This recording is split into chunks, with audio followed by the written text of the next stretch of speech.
Movie World's brand new Wizard of Oz precinct has officially opened to the public. This new area was announced back in July 2022 and features 2 new rides for the Gold Coast Park. When it was first announced, Village Roadshow CEO Clark Kirby claimed that it would be one of the best themed areas in Australian theme parks. Understandably, particularly after the excitement produced by the theming on SeaWorld's Leviathan, parkgoers were extremely optimistic about this new addition to the park.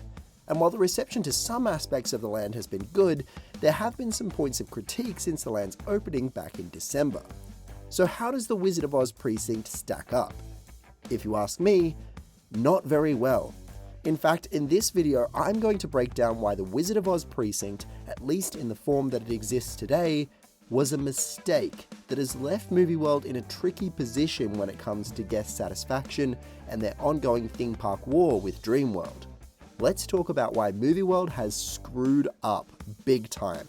This video is going to be broken down into a few reasons why the Wizard of Oz precinct was not a good addition. Reason 1. Movie World was already changing for the worse.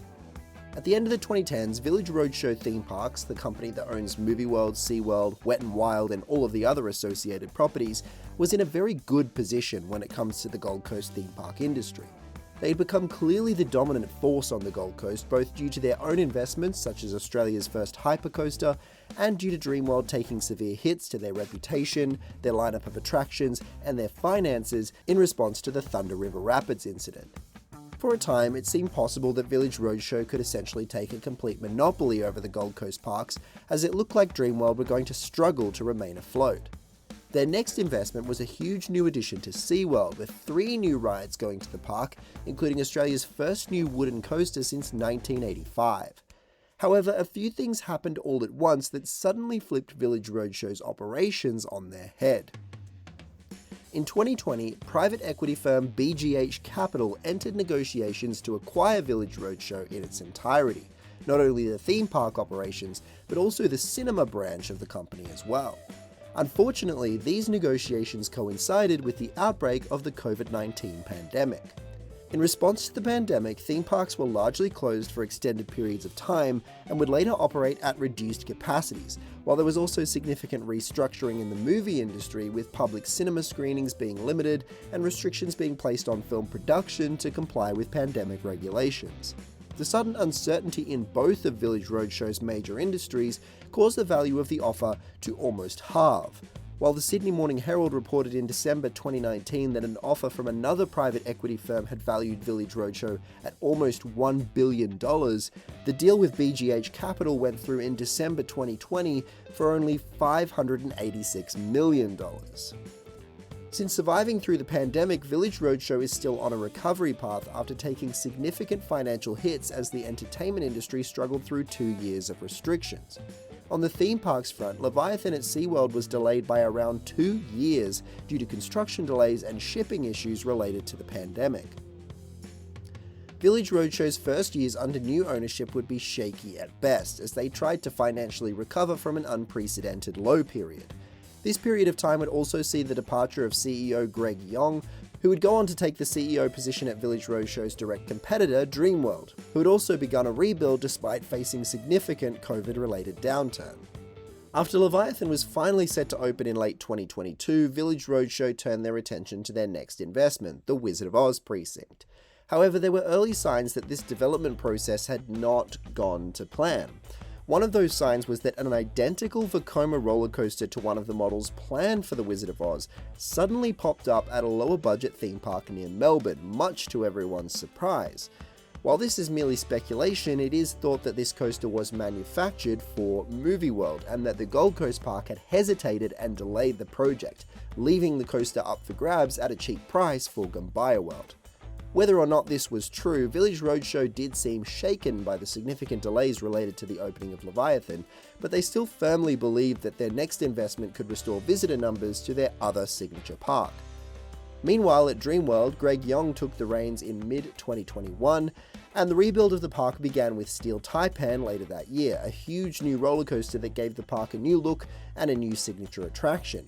While a modest investment in terms of theming, it seemed Dreamworld were making smart moves, and that put them firmly back in the competition with the Village Roadshow parks.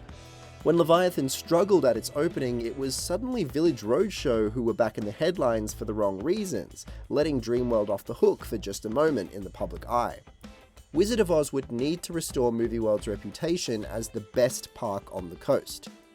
So why didn't it? Reason 2. They chose the wrong rides.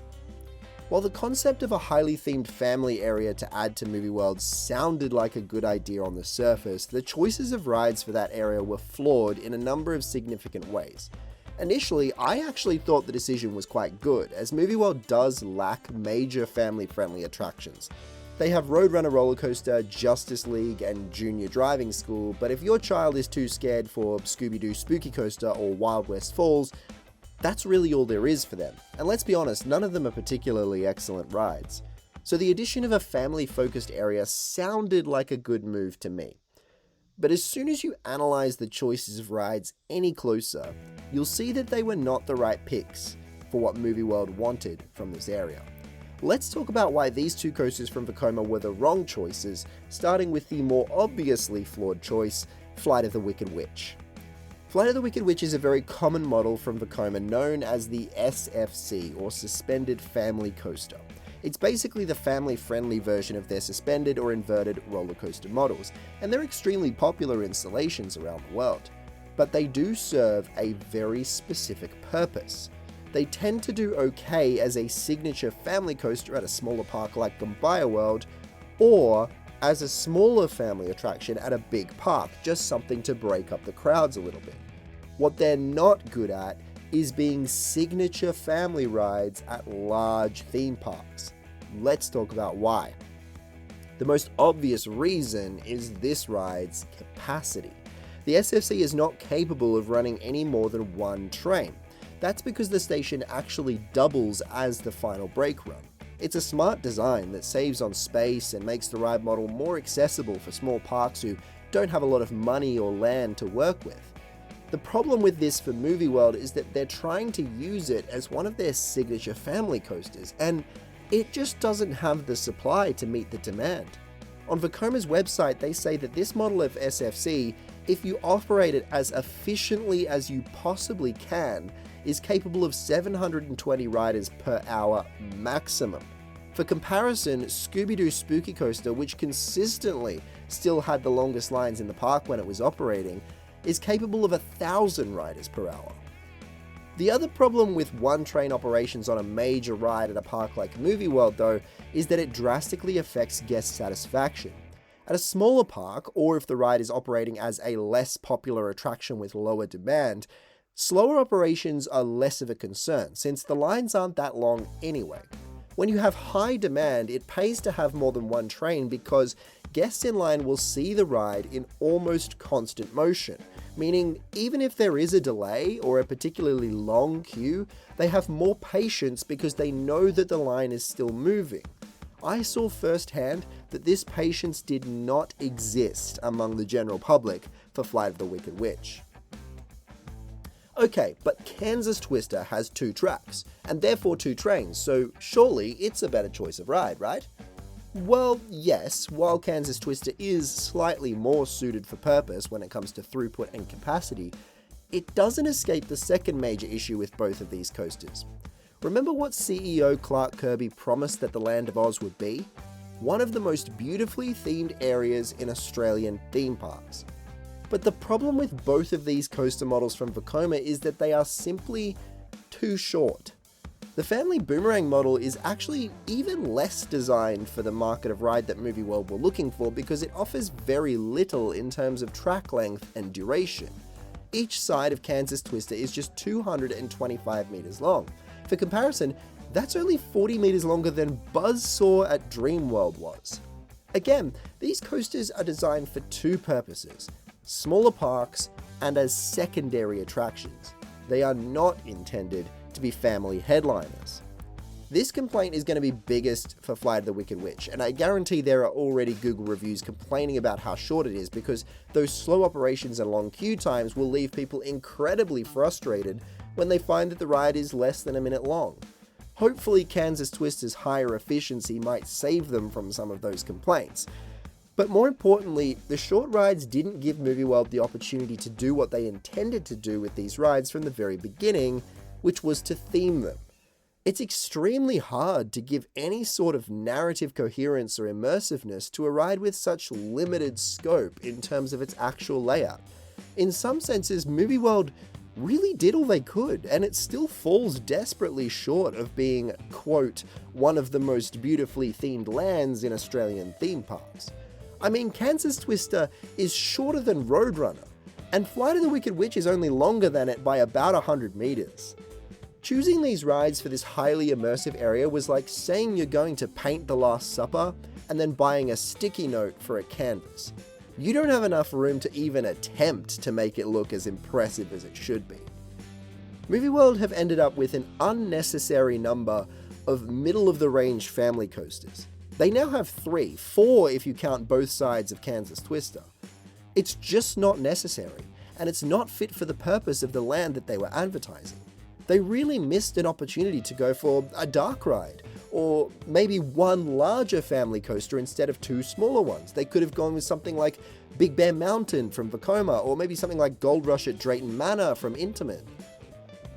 Both of the coasters they chose were simple cloned layouts, so I suspect this was a financially inspired choice of ride models, but in choosing so poorly, they've already limited their own possibilities in terms of theming, and really shot themselves in the foot when it comes to throughput and guest satisfaction.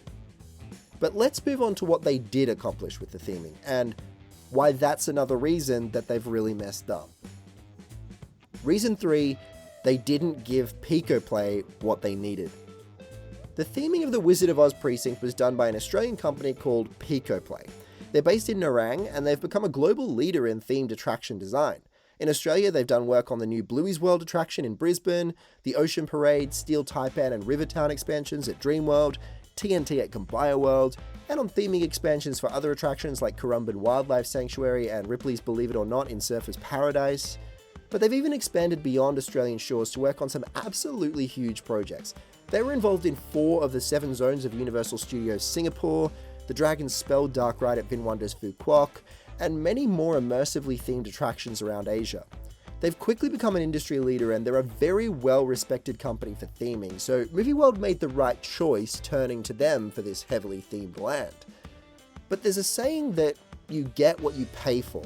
And while I won't accuse Movie World of underpaying Picoplay since I have no insight into the business side of the agreement, something that is quite evident is that Picoplay were not given the freedom, the space, or maybe the budget to really complete the immersiveness of the land. In small patches, the theming is there, and it's actually among some of Picoplay's best work in my opinion. The entrance facade of the Emerald City is such a striking first sight, although it is a little strange that you have to turn 180 degrees just to see it. And the beginnings of the 2 ride queues are staggering.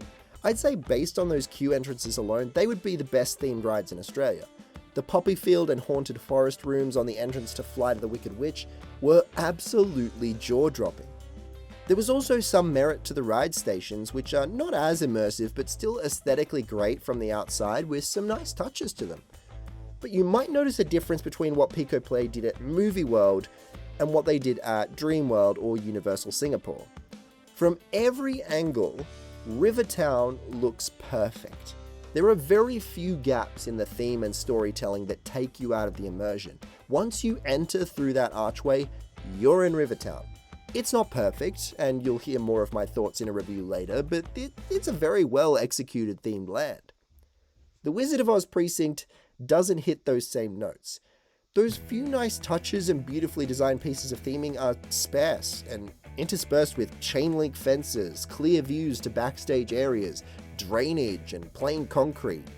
I don't know about you, but when I think of the Land of Oz, I think of colourful tulip fields, a yellow brick road, munchkins, dark forests, magical creatures, a lot of colour, a lot of whimsy. This is not Oz. It would be extremely out of character for Picoplay to make this decision on their own. It doesn't live up to their standards. So I suspect that they were simply not given the freedom to execute the Wizard of Oz precinct to its full potential. And if I'm right about that, that was a big mistake from Movie World. For all that I criticized the ride models earlier, theming can be absolutely everything to an attraction.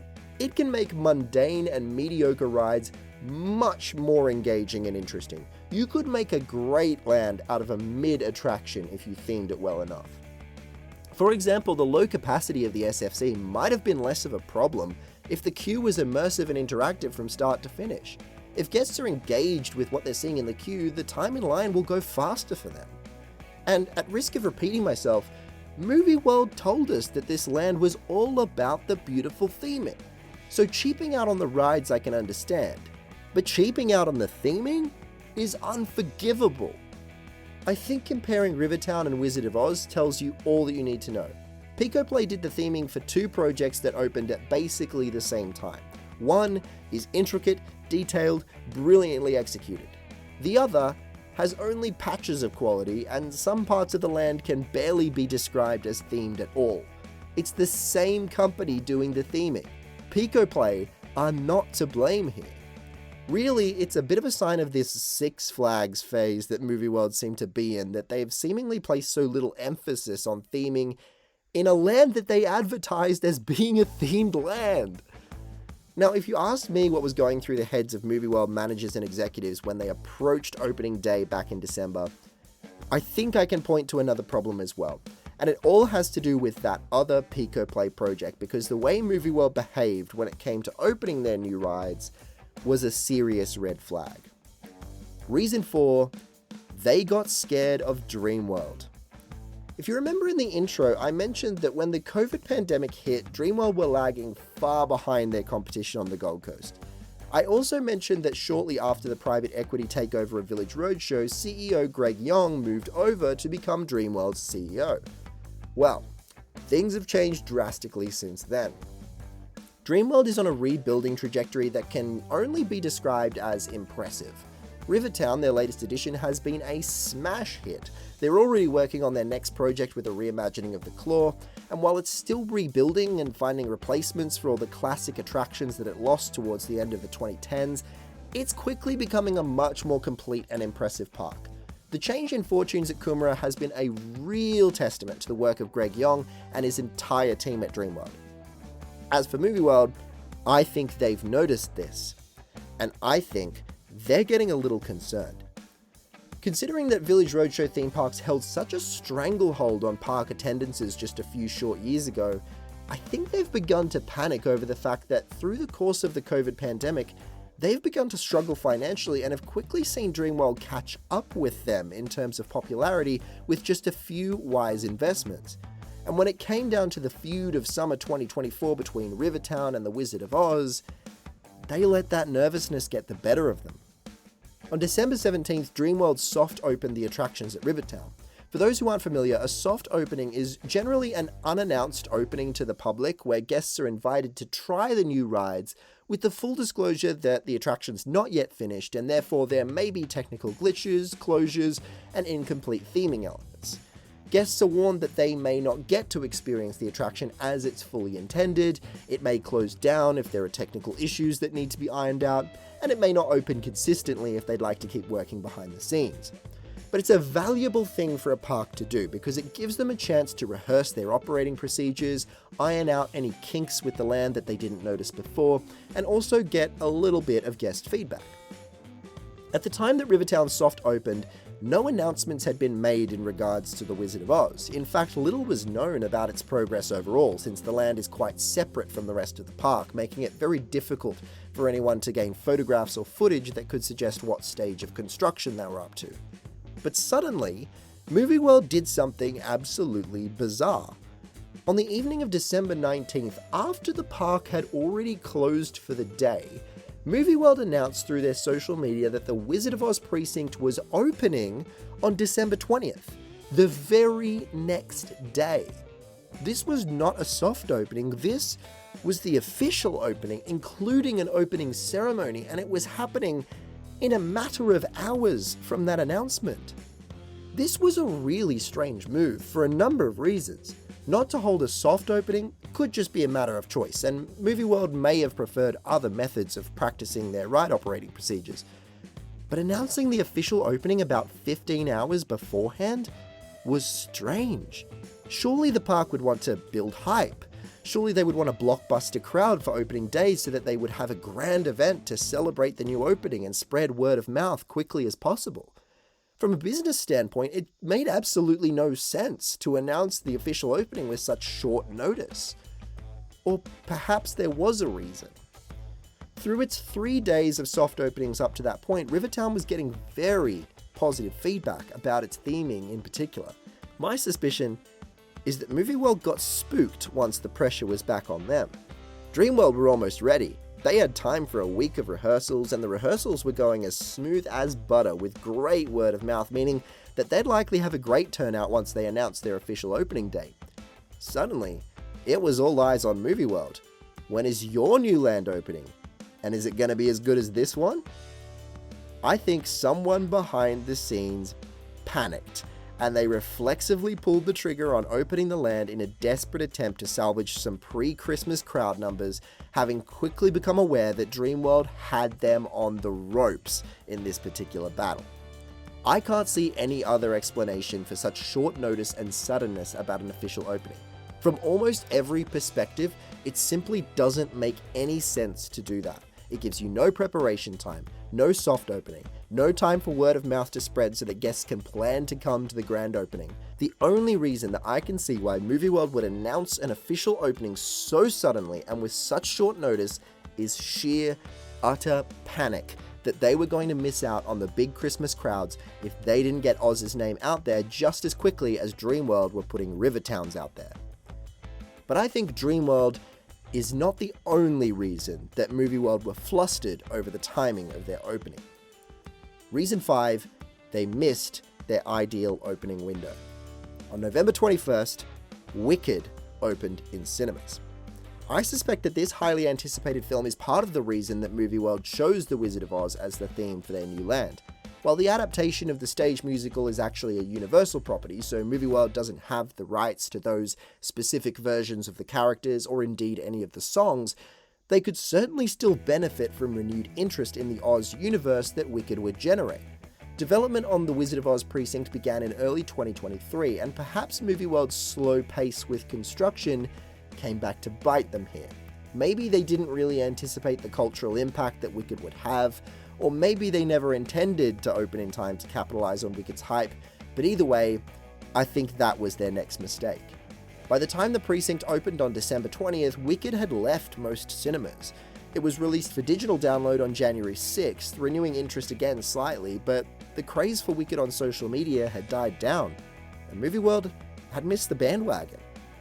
I don't know if it was just delays or short-sightedness that led to Movie World failing to capitalize on huge global interest in the very cinematic franchise that their new land was based around, but it was a huge mistake either way.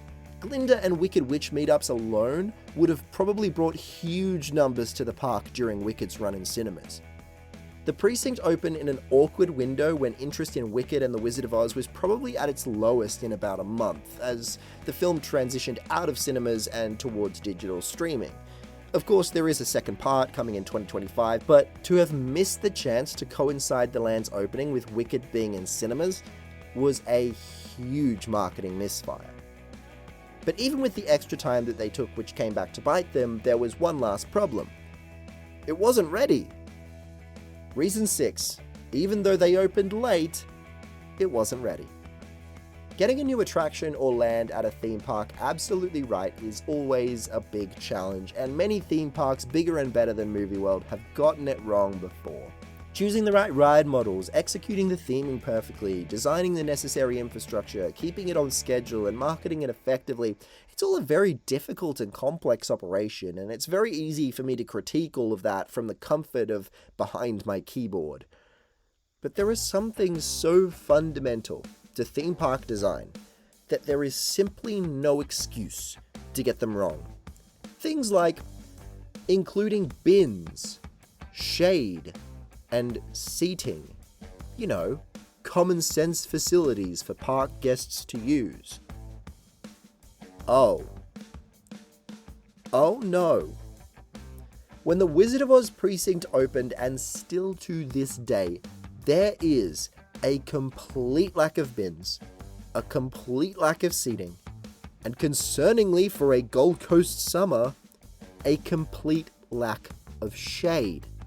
I immediately heard stories about guests suffering from heat stroke while waiting in queues in the early opening days of the precinct, prompting Movie World to temporarily hold the queues inside the indoor areas to keep guests cool. Meanwhile, in the plaza outside the Emerald City, guests are trampling gardens in order to sit on ledges as they are left with no other options to rest their legs. And while bins had been added by the time of my visit, my friend Heidi sent a photo confirming that on her earlier visit, the only bins in the entire precinct were hidden around a corner where, just to add insult to injury, you could see Arkham Asylum theming that they never bothered to remove. This is a joke, right? This is an actual joke. Why? Why wouldn't you change it? Or at least don't put the only bin here so that no one ever sees it. Come on! This is the most concerning of the 6 reasons because it shows that something is terribly, terribly wrong with what's going on behind the scenes at Movie World. This is not a mistake that could ever be made by a park or a team that is in touch with what guests need and how to effectively run a theme park. And not that long ago, I would have said that Movie World would never ever make a mistake like this. I hope that this sums it all up because all of these reasons link together into one gigantic stinking mess. Maybe if they'd planned the opening better and held soft openings and not been rushed by Dreamworld, they would have noticed these problems beforehand when guests complained of being hot and tired and not having anywhere to put their rubbish. Maybe if they'd given Pico Play more freedom, then the queues wouldn't have been baking hot patches of raw concrete anyway. Maybe if they'd chosen the right ride models, the queues would have been moving faster and guests wouldn't spend so long standing in one place, reducing the risk of excessive sun exposure. It's all one tangled mess of sheer, unadulterated incompetence. I hate to be so brutal about it, but for everything that this precinct did well, there were 10 things that it does absolutely terribly, and I'm terrified for the future of Movie World. Not that long ago, I loved this park with all my heart and soul. This was my favorite park on the Gold Coast. And this is not what I expect from them at all. So what happens now? Is it all over? Have Dreamworld regained the crown, and our Village Roadshow going to have to rebuild from the ground up? Well, no, not necessarily. There's a Scooby-Doo rebuild still in progress, and Doomsday Destroyer is now seeking a replacement, so Movie World definitely have opportunities to improve and get things right. They also still have the chance to take guest feedback on board and improve the Wizard of Oz precinct as it stands. Even just adding some benches, some shade sails, and a couple of rubbish bins would be a huge step in the right direction. But to be brutally honest, it's been coming. Since the COVID pandemic and the changeover to VRTP's ownership under BGH Capital, Movie World in particular has seemed to frustrate guests for a number of reasons. Slow operations, long queues, generally poor upkeep, and seemingly a lack of care for guest experience. The Wizard of Oz precinct certainly seems to reflect that last one. There seems to have been such little thought put into guest experience in the land as a whole. You can have your rides, Movie World have said, but we won't mind making you wait 2 hours in the sun with nowhere to sit, no theming to look at, nowhere to put your empty drink bottles, and nowhere to seek out any shade. This is not a product of the Movie World I know. And in terms of improving that image, this whole investment was a big, big mistake. So how do we fix it? I don't want to be a negative YouTuber. Look, I won't sugarcoat my criticisms, but I want the parks to do well and be the best they can be. So what are my hopes for the future? What suggestions can I make that could return Movie World to its former glory? Well, you're going to find out soon, because after this review, I'm announcing that I'm doing an hour-long analysis on Movie World as a whole. What are the problems? Where did they go wrong? And how do we fix them? It's coming in mid-March. Stay tuned. In the meantime, please click the like and subscribe buttons down below to help support the channel. I'd like to give a shout out to the channel members on your screen who made all of this content possible. Click the join button to become a member for early access to every video, exclusive content, and a Discord channel with me and the other members. Thanks for watching, and I'll see you next time. Shoutouts to Joshua Roberts, Glenn Leonardo, Rollercoaster Addict, Tom Kennedy, Chris Doyle, $2.20, Cars and Coasters, and TCE.